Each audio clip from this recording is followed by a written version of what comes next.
نحمده ونصلي ونسلم على رسوله الكريم أما بعد فأعوذ بالله من الشيطان الرجيم بسم الله الرحمن الرحيم إن الله وملائكته يصلون على النبي يا أيها الذين آمنوا صلوا عليه وسلموا تسليما مل کر پڑھیے اللهم صل على محمد وعلى آل محمد كما صليت على إبراهيم وعلى آل إبراهيم إنك حميد مجيد اللهم بارك على محمد وعلى آل محمد كما باركت على إبراهيم وعلى آل إبراهيم إنك حميد مجيد۔ اللہ کی حمد و ثنا اور آقا علیہ الصلاۃ والسلام کی ذات والا شان پر بے حد درود پاک کا نذرانہ پیش کرنے کے بعد اللہ کی بارگاہ کے اندر دعا ہے اللہ تعالی ہم نے یہ جو مشن شروع کیا ہے اس کے اندر استقامت عطا فرمائے اور اس کو پایہ تکمیل تک پہنچائے۔ میرے سامنے جو کتاب پڑھی ہے اس کا نام ہے مسند امام زید بن علی بن حسین بن علی رضی اللہ تعالی عنہ۔ امام زید بیٹے ہیں حضرت زین العابدین کے، اور حضرت زین العابدین بیٹے ہیں حضرت حسین کے، اور حضرت حسین بیٹے ہیں حضرت علی رضی اللہ۔ یہ جو ساری سند ہے اس کو کہتے ہیں سلسلۃ الذہب، سونے کی کڑی، سونے کی کڑی۔ اگر یہ سند کسی بیمار پر پڑھی جائے تو اللہ تبارک و تعالیٰ اس کو شفا عطا فرماتا ہے۔ اس کے اندر سارے اہل بیت ہیں۔ اب یہ حدیث کی کتاب ہے اور فقہی طرز پر ہے، تو میں اس کی سب سے پہلی جو حدیث پاک ہے وہ سنانا چاہتا ہوں۔ حدثنی زید بن علی عن ابیہ علی بن الحسین۔ حضرت زید یہ روایت کرتے ہیں حضرت علی، حضرت علی یہ حضرت زین العابدین رضی اللہ تعالی عنہ ہیں، تو فرماتے ہیں میں نے اپنے ابا جان حضرت حسین بن علی سے سنا، اور حضرت حسین بن علی اپنے ابا جان حضرت امیر المؤمنین علی بن ابو طالب سے روایت کرتے ہیں۔ حضرت علی بن ابو طالب فرماتے ہیں رأیت رسول اللہ صلی اللہ علیہ وسلم، میں نے آقا علیہ الصلاۃ والسلام کو دیکھا، تودع میرے آقا صلی اللہ علیہ وآلہ وسلم نے وضو فرمایا، فغسل وجہہ ثلاثا میرے آقا صلی اللہ علیہ وسلم نے اپنے چہرے کو 3 بار دھویا۔ کتنی بار دھویا؟ 3 بار دھویا۔ وہ ہم بھی 3 بار ہی دھوتے ہیں، تو کہتے ہیں وذراعیہ ثلاثا ثلاثا میرے آقا صلی اللہ علیہ وسلم نے اپنی کلائیوں کو 3 بار دھویا، اور کہتے ہیں وتمدمد واستنشق کلی بھی کی 3 بار، اور ناک میں پانی بھی ڈالا 3 بار، تو کہتے ہیں وَمَسَحَ بِرَأْسِهِ وَأُذُنَيْهِ اپنے سر کا مسح فرمایا، اپنے کانوں کا مسح فرمایا، مرتن 1 بار۔ جب دھویا تو 3 بار، جب مسح کی باری آئی تو 1 بار۔ وَغَسَلَ قَدَمَيْهِ ثَلَاثًا اپنے قدموں کو دھویا 3 بار۔ جن چیزوں کو دھویا جاتا ہے ان چیزوں کو 3 بار دھونا ہے، اور جن چیزوں کا مسح کرنا ہے ان کا 1 بار مسح کرنا ہے۔ میرے آقا صلی اللہ علیہ وسلم نے چہرہ دھویا 3 بار، کلائیاں دھوئیں 3 بار، قدم مبارک دھوئے 3 بار، لیکن سر اور کانوں کا مسح کیا وہ 1 بار کیا۔ اب یہ ہے حدیث پاک۔ حضرت ابو خالد رحمۃ اللہ علیہ یہ امام زید کے شاگرد ہیں، ابو خالد واسطی، کہتے ہیں الاستنجاء سنۃ مؤکدہ ولا یجوز ترکها الا اللہ یجد الماء، کہتے ہیں استنجا کرنا نماز کے لیے سنت مؤکدہ ہے، اگر پانی نہ ملے، پانی پر قدرت کے باوجود استنجے کو چھوڑنا جائز نہیں ہے۔ اگر پانی پہ قادر ہیں تو استنجا پانی سے چھوڑ نہیں سکتے، ہاں جس جگہ پانی نہیں ہے وہ ایک الگ مجبوری ہے۔ یہ ایک حدیث پاک۔ اور دوسری حدیث پاک میرے آقا صلی اللہ علیہ وآلہ وسلم کا فرمان علی شان، راوی ہیں حضرت ابو خالد۔ ابو خالد یہ شاگرد ہیں امام زید کے، لیکن اہل بیت میں سے نہیں ہیں۔ اہل بیت کی سند وہ زید بن علی سے شروع ہوتی ہے کہ حضرت زید بن علی اپنے ابا جان حضرت زین العابدین سے، وہ اپنے ابا جان حضرت حسین سے، وہ اپنے ابا جان حضرت علی بن ابو طالب سے روایت کرتے ہیں۔ یہ حضرت علی بن ابو طالب فرماتے ہیں رأیت رسول اللہ صلی اللہ علیہ وسلم، فرماتے ہیں میں نے اپنی ان آنکھوں سے دیکھا مصطفیٰ صلی اللہ علیہ وآلہ وسلم کو۔ کیا دیکھا؟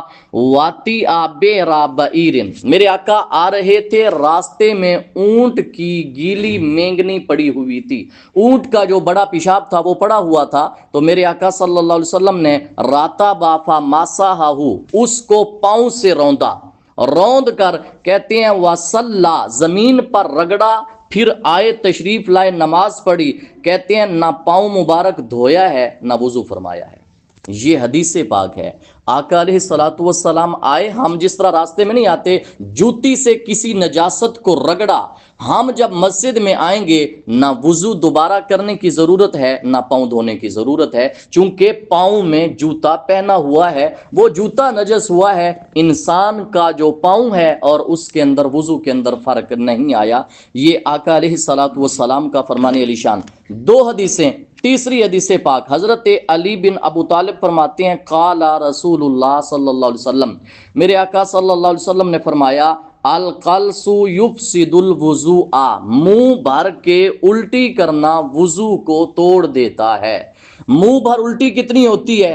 اتنی الٹی آئے جس کا روکنا ممکن نہ ہو اگرچہ تھوڑی، لیکن اتنی پریشر سے آئے کہ جس کو روکنا ممکن ہی نہیں ہے، وہ آ جائے باہر، ایسی الٹی سے وضو ٹوٹ جاتا ہے۔ یہ فرمان مصطفیٰ صلی اللہ علیہ وآلہ وسلم ہے۔ یہ تین حدیثیں۔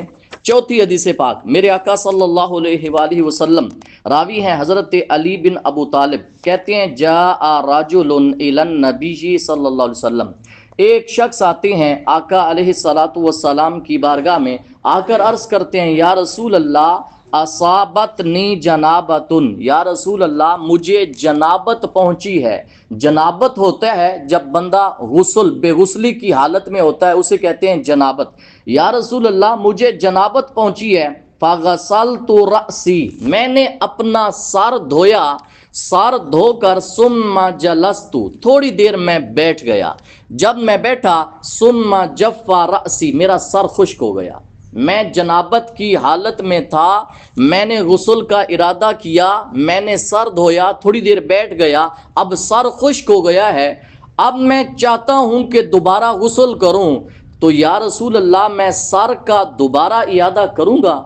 جو پہلے میں نے سر دھویا تھا اب خشک ہو گیا ہے، اب میں چاہتا ہوں نہانا، غسل کرنا، تو میرے آقا صلی اللہ علیہ وسلم نے فرمایا لا بل یجزئک غسل رأسک عن الاعادہ، فرمایا تجھے دوبارہ سر کے دھونے کی ضرورت نہیں، فرمایا تو نچلا جسم دھو لے، تیرا غسل ہو جائے گا۔ یہ میرے آقا صلی اللہ علیہ وسلم نے فرمایا۔ لہٰذا بعض دفعہ ایسے ہوتا ہے کہ نہاتے نہاتے پانی ختم ہو گیا، پانی ختم ہوا، جسم سارا خشک ہو گیا، جہاں تک ہم دھو چکے تھے وہاں کو دوبارہ دھونا ضروری نہیں ہے، بلکہ آقا علیہ الصلوۃ والسلام نے فرمایا یجزئک، وہ کفایت کر جائے گا، وہ آپ کو کافی ہو جائے گا۔ تو اس حدیث سے پتہ چلا کہ اگر بعض دفعہ جہاں وہ علاقے جہاں پانی نہیں ہے اور پانی ہے نہیں، جو ہے وہ ختم ہو گیا ہے، ان علاقوں میں پتہ چلتا ہے کہ جب پانی آئے گا تھوڑا ہوتا ہے تو وہاں یہ مسئلہ ضرورت پڑ سکتا ہے۔ میرے آقا صلی اللہ علیہ وآلہ وسلم کا فرمان علی شان، کیا حالت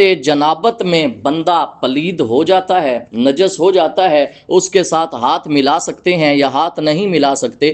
اس پر حدیث پاک سنیں۔ راوی ہیں حضرت علی بن ابو طالب رضی اللہ تعالی عنہ، کہتے ہیں ان النبی صلی اللہ علیہ وآلہ وسلم صافحہ حذیفہ بن الیمان، میرے آقا نے مصافحہ فرمایا حضرت حذیفہ بن یمان رضی اللہ تعالیٰ عنہ سے۔ جب مصافحہ فرمایا نا، ہاتھ میں ہاتھ دیا، حضرت حذیفہ بن یمان نے عرض کی یا رسول اللہ انی جنوبن، یا رسول اللہ میں تو جنبی تھا، حالت جنابت میں تھا، میں تو بے غسلہ تھا اور آپ نے مجھے مصافحہ فرما دیا ہے۔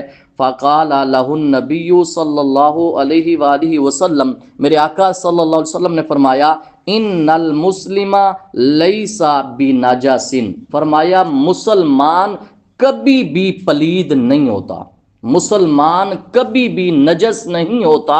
اب یہ نہیں ہے کہ جو حالت جنابت میں ہے ہم اس کو سلام نہیں دے سکتے، ہم اس کو لگا نہیں سکتے ساتھ۔ اسی طرح جو عورتیں ہوتی ہیں مخصوص دن ہوتی ہیں روٹی پکا سکتی ہیں اپنے خاوند کے لیے، ان کو ٹچ کرنا، ہاتھ سے ہاتھ ملانا بالکل جائز ہے۔ میرے آقا صلی اللہ علیہ وسلم نے فرمایا یہ جو نجس ہونا ہے یہ ظاہری نجاست ہے، دیکھو کسی کو نظر نہیں آتی۔ دو بندے کھڑے کریں، ایک ہو بے غسلہ اور ایک ہو غسل والا، تیسرا بندہ جج نہیں کر سکتا کہ ان میں سے بے غسلہ کون ہے۔ تو میرے آقا صلی اللہ علیہ وسلم نے فرمایا ان المسلم لیس بنجس، مسلمان کبھی بھی نجس ہو ہی نہیں سکتا۔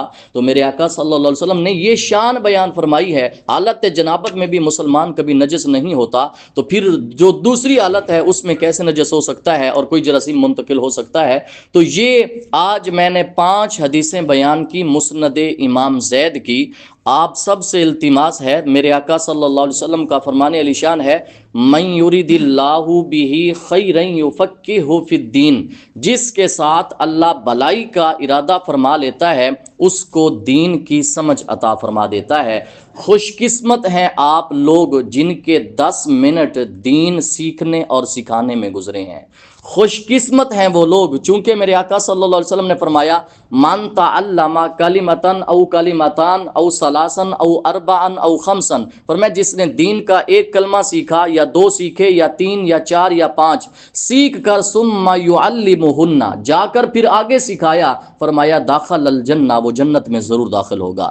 اس نیت سے کہ ہمیں دین کی طلب ہے، حضرت علی رضی اللہ تعالی عنہ اتنی قرآن میں ماہر ہو گئے تھے، آپ نے یہ منبر پر اعلان کیا تھا لوگوں میں جانتا ہوں کون سی آیت رات کو نازل ہوئی، کون سی آیت دن کو نازل ہوئی، میں یہ بھی جانتا ہوں کہ کس کس صحابی اور کس کس شخص کے بارے قرآن نازل ہوا، اور قرآن کا شان نزول اور قرآن کا مفہوم۔ حضرت علی فرماتے ہیں کسی کو مسئلہ ہے تو قرآن سے مجھ سے پوچھ لے۔ تو ہمیں وہ کب وقت آئے گا کہ ہم اس عمر میں بھی جا کر ابھی مسائل پوچھیں اور قرآن پوچھیں کہ کون سی آیت کہاں نازل ہوئی تھی؟ اگر ہم صبح درس قرآن سنیں، زور کے بعد درس حدیث سنیں، امید ہے بہت سارا علم میں اور عمل میں اضافہ ہو سکتا ہے۔ دعا ہے اللہ تبارک و تعالی ہم سب کو جو میں نے بیان کیا اس پر عمل کرنے کی توفیق عطا فرمائے۔